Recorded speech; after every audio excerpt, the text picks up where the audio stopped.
Waonyeni hawa waliopumbazwa na mali nilizowapa.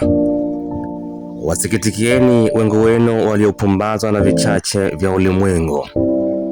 Vizuri vingi mvionavyo ni ishara kunikumbuka, waonyeni. Nimeyaumba magonjwa mbalimbali makubwa kwa madogo, si kwa ubaya kwa komoa, bali ni ibada kwenu, waonyeni. Wapuuzieni tena na tena wale wanaosema kuna magonjwa eti hayatibiki. La hasha, kila tatizo nilianza kuomba ufumbuzi wake kwanza, waonyeni. Wale waganga, wachawi, majambazi, wahaini na wale wajiuzao miili yao, wote huniomba mimi, waonyeni. Na zile jamii ya kina Ankoti, Juma Lokole, madaktari, wanasiasa polepole, hawa pia hupiga goti mbele yangu, nami huapa.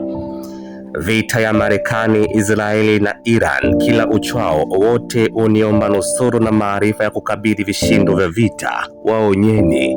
Someni mnijue na muweze kujinusuru nafsi zenu.